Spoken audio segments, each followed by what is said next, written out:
Episode की शुरुआत में हमें बताया जाता है कि the pastry of knowledge Eden academy के 7 अजूबों में से एक है, जिसके बारे में कहा जाता है कि अगर कोई स्टूडेंट इसे खा ले तो वो एक ब्राइट स्टूडेंट बन सकता है, क्योंकि आज तक जिसने भी इसे खाया है वो बहुत ज्यादा ब्राइट स्टूडेंट बन चुके हैं। और तब हम यहाँ देखते हैं आन्या और बेकी आपस में खेल रही होती हैं। तब बेकी कहती है, क्या तुम्हें पता है कि इस बार एकेडमी के लोगों ने डिसाइड किया है कि इस बार सेकेंड सेमेस्टर में स्टूडेंट्स को उनके एकेडमिक एबिलिटी के अकॉर्डिंगली अलग अलग क्लासेस में बिठाया जाएगा, जिसका मतलब है कि जैसे कि मैं एक एवरेज स्टूडेंट हूँ तो मैं एवरेज स्टूडेंट्स के साथ बैठूंगी, और जैसे कि आन्या तुम एक पुअर स्टूडेंट हो तो तुम पुअर स्टूडेंट्स के साथ रहोगी। तो इसका मतलब हमारी क्लासेस अलग हो जाएंगी। तब आन्या कहती है, इसका मतलब मैं अकेली हो जाऊंगी। तब बेकी कहती है, तो इसका मतलब तुम्हें अब से हार्ड वर्क करना होगा, और फाइनल एग्जाम के अलावा कल का क्विज और एंशिएंट लैंग्वेज का एग्जाम भी इस डिसीजन को लेने में काम आएगा। और तब यहाँ एक लड़का भागते हुए आकर अपने दोस्त से कहता है, क्या तुमने सुना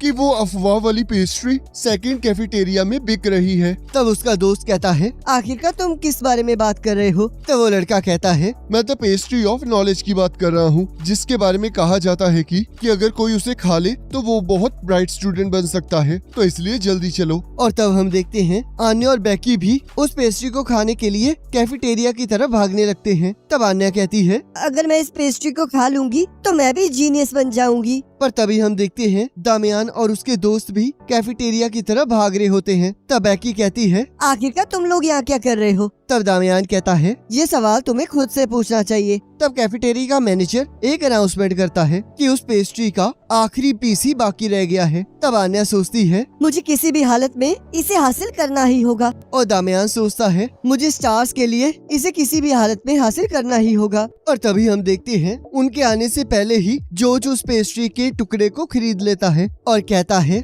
मैं कितना लकी हूँ। पर अब मैं ये सोच रहा हूँ कि क्या मैं इस पेस्ट्री को खाने के बाद इंटेलिजेंट स्टूडेंट बन पाऊंगा? और तब दामियान कहता है, रुक जाओ जॉर्ज, ये पीस मेरा है। तब बेकी भी उसे मांगने लगती है। तब जॉर्ज रोते हुए कहता है, ये लोग मुझे लूट रहे हैं, मैंने इसे अपने बचे हुए पैसों से खरीदा है, तो इसलिए मैं तुम्हें ये नहीं दूंगा। तब दामियान कहता है, तुम्हारे ऊपर मेरा पेन बॉक्स उधार है। और तब बेकी और आन्या भी उसके ऊपर अपने उधार की बात करते हैं। तब जॉर्ज कहता है, ठीक है, मेरे पास अभी 5 पेस्ट्रीज है, तो इसलिए अभी मैं तुम्हें इसमें से 4 दे दूंगा। और तब वो पांचों सोचते हैं, पर हम लोग तो 5 हैं, तो आखिरकार हम इसे आपस में बांटेंगे कैसे? और तब हम देखते हैं गर्ल्स और बॉयज पे जंग छिड़ जाती है। और तब दामियान पत्ते दिखाकर कहता है, हम लोग ओल्ड मेट का एक राउंड खेलेंगे और जो हारेगा उसे ये खाने को नहीं मिलेगी। तब आन्या कहती है, पर मुझे तो ये खेलना ही नहीं आता। तब बेकी कहती है, ये बहुत आसान है, इसमें बस तुम्हें पेयर बनाने हैं और जोकर को अपने पास आने से रोकना है।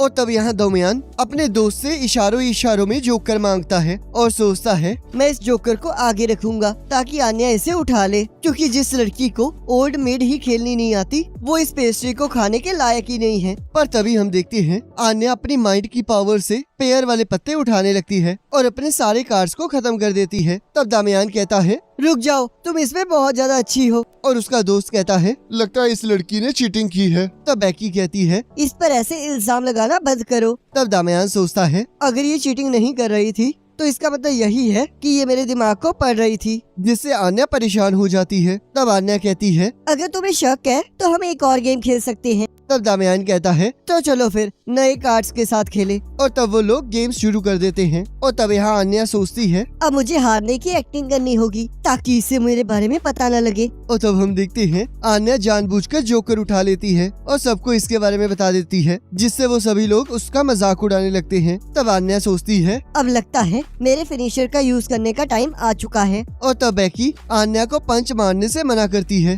तब आन्या सोचती है, शुक्र है मैंने ऐसा नहीं किया, अगर मैंने ऐसा किया होता तो मुझे इस एकेडमी से निकाल दिया जाता, जिससे मेरा मिशन खत्म हो जाता। तो इसलिए मुझे अपने फादर की तरह कूल लायर बनना पड़ेगा, और अगर अब मैं दामियान को जोकर उठाने पर मजबूर कर दूं तो मैं जीत सकती हूँ। और तब हम देखते हैं दामियान जैसे ही एक कार्ड को चुनने लगता है, तब वो आन्या के एक्सप्रेशन को पढ़कर सही कार्ड को उठा लेता है। तब आन्या सोचती है, क्या ये भी दिमाग पढ़ सकता है? और तब हम देखते हैं गेम के आखिरी राउंड में सिर्फ दामियान और आन्या बच जाते हैं। तब दामियान सोचता है, चलो इसे खत्म किया जाए, और वैसे भी मैं इसके एक्सप्रेशंस को पढ़कर आराम से जीत सकता हूँ। तब आन्या उसके दिमाग को पढ़ लेती है और सोचती है तो इसका मतलब मुझे फेक एक्सप्रेशंस बनाने होंगे ताकि ये मेरे एक्सप्रेशंस को ना पढ़ सके और उसके बाद इसे जोकर उठाने पर मजबूर करना होगा, क्योंकि अगर मैं हारी तो मैं पेस्ट्री नहीं खा पाऊंगी और बेवकूफी रह जाऊंगी और अपने एग्जाम में फेल होके बेकी से दूर हो जाऊंगी। और तब हम देखते हैं दामियान जैसे ही सही कार्ड उठाने वाला होता है तब वो देखता है आन्या रोने लगती है, जिससे उसके दिल में कुछ होने लगता है और वो जानबूझकर हार जाता है। और तब हम यहाँ देखते हैं सभी लोग उस पेस्ट्री को खाने लगते हैं और तब आन्या अपनी पेस्ट्री को दामियान के साथ शेयर करने की बात करती है। और तब आन्या की क्यूटनेस को देखकर दामियान को फिर से कुछ फील होता है और वो गुस्से में कहता है चुप कर जाओ बेवकूफ, मुझे एक ब्राइट स्टूडेंट बनने के लिए इसकी कोई जरूरत नहीं है। और तब हम देखते हैं वो सभी लोग उस पेस्ट्री को खा लेते हैं और हम देखते हैं उसे खाने के बाद आन्या के अंदर बहुत जोश आ जाता है और वो फुल स्पीड से अपना हर काम करने लगती है। और हम देखते हैं अगले दिन वो अपने एग्जाम्स को भी उसी एक्साइटमेंट के साथ देती है, पर फिर भी उसके नंबर ज्यादा नहीं आए होते, जिसे देखकर सभी लोग शॉक हो जाते हैं। तब आन्या कहती है अब आन्या को अकेले रहना होगा क्योंकि ये स्कूल की दुनिया बहुत जालिम है। और तब बेकी उसे चीयर करने लगती है। और तब यहाँ लॉयड और योर आन्या की टेस्ट रिपोर्ट देख रहे होते हैं। तब लॉयड सोचता है इसके एकेडमिक स्कोर्स पहले से ज्यादा अच्छे हुए हैं और अगर इसने इस एशियड एग्जाम के पेपर में स्पेलिंग मिस्टेक्स ना की होती तो इसके और भी ज्यादा अच्छे नंबर आ सकते थे, पर मैंने तो इसे ये सब कुछ सिखाया ही नहीं, तो क्या ये सब इसने अपने साथियों से सीखा है। और तब हम देखते हैं आन्या अपने टेस्ट रिपोर्ट्स को लेकर बहुत उदास होती है। तब लॉयड उसे खाने के लिए बुलाता है, जिससे आन्या का मूड ठीक हो जाता है। और तब यहाँ फ्रैंकी लॉयड को कुछ लिफाफे देता है और कहता है ये second section of dust heavy industries का फेक आईडी कार्ड है और दूसरे लिफाफे में न्यू फाइटर जेट की इंजन परफॉर्मेंस है। तब लॉयड कहता है इसके लिए थैंक यू, पर चर्च मेंबर्स का रिकॉर्डिंग डाटा कहाँ है जो मैंने तुमसे मांगा था। तब फ्रैंकी कहता है तुम्हें उसके लिए वेट करना होगा क्योंकि जो हमें ये इन्फॉर्मेशन देने वाला था वो कहीं गायब हो चुका है। तब लॉयड कहता है क्या ये ट्रिपल एस का काम है। तब फ्रैंकी मना करते हुए कहता है नहीं, पर मुझे लगता है इसके पीछे गार्डन का हाथ है। तब लॉयड कहता है क्या ये एसएसएस की वो ऑर्गेनाइजेशन है जो यहाँ पहले एग्जिस्ट करती थी, पर ये तो कहानियाँ थी ना। तब फ्रैंकी कहता है ये सब कुछ सच है और ये लोग शैडो गवर्नमेंट के ऑर्डर पर देश के दुश्मनों को खत्म करते हैं। तब लॉयड कहता है इस तरह के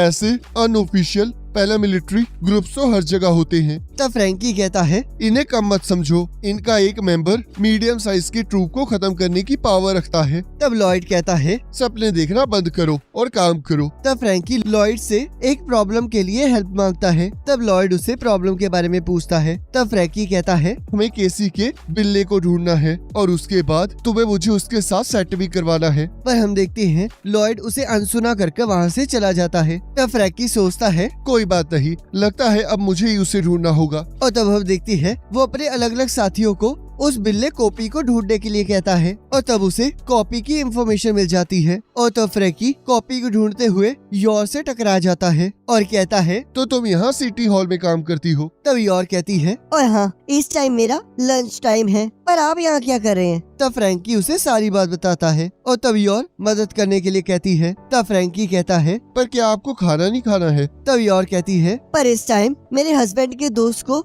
मदद की जरूरत है तो मैं आपको नजरअंदाज नहीं कर सकती। और तब वो लोग मिलकर कॉपी को ढूंढने लगते हैं। तब योर पूछती है आखिरकार वो बिल्ला है कहाँ। तब फ्रैंकी कहता है मुझे पूरा यकीन है कि वो यहीं आसपास होगा और मैंने पहले से ही कई जगह पर कैट शेप्ड टैपिंग सेंसर्स लगा दिए हैं जो कि कॉपी की बेल की साउंड से उसे ढूंढ सकते हैं। और तब हम देखते हैं बिल्लियाँ एक एक करके उसके सारे टैपिंग सिस्टम्स को उड़ा देती हैं। तब फ्रैंकी कहता है अगर ऐसी बात है तो अब मुझे अपने कैट डिकोय मशीन की मदद से सारी बिल्लियों को वो यहाँ बुलाना होगा। और तब वो उस डिवाइस की मदद से वहाँ एक पाउडर फैला देता है और वो दावा करता है कि इससे सारी बिल्लियाँ वहाँ आ जाएंगी। तब लॉयड कहती है ये तो काफी अच्छी चीजें हैं, क्या आपने ये सब कुछ बनाया है। तब फ्रैंकी हाँ कहते हुए कहता है काश मैं इसे लाइसेंस करके इससे थोड़े पैसे बना सकता। और तब वहाँ बहुत सारी बिल्लियाँ आ जाती हैं जो कि उनके ऊपर चढ़ने लगती हैं। और तब फ्रैंकी को कॉपी दिख जाता है और तब हम देखते हैं एक बिल्ली योर के चेहरे पर चढ़ी होती है। और तब यहाँ फ्रैंकी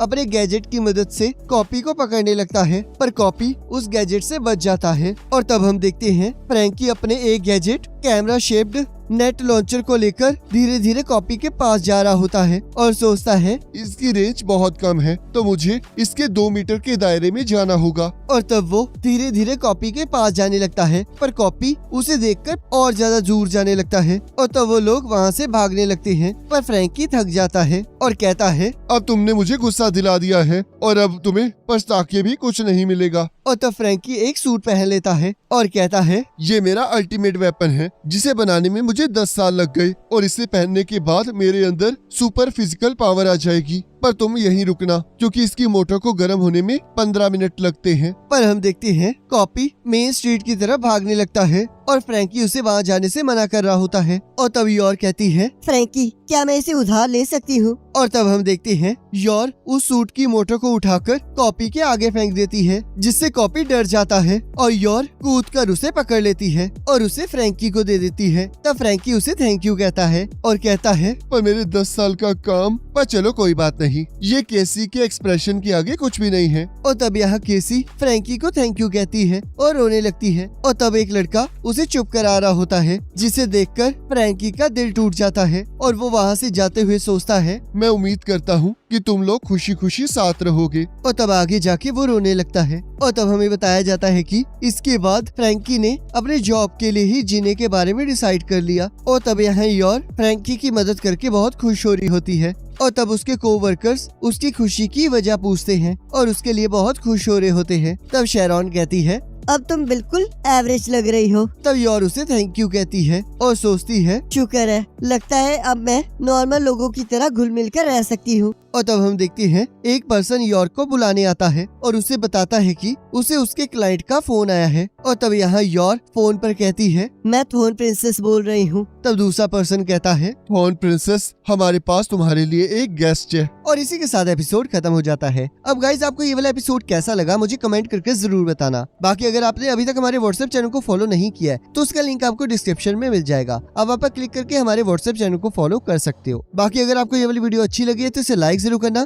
चैनल पर नए हो तो सब्सक्राइब जरूर करना और बेल आइकन को जरूर क्लिक करना। बाकी नेक्स्ट एपिसोड का लिंक आपकी स्क्रीन पर आ रहा होगा और उस पर क्लिक करके अगले एपिसोड को देख सकते हो।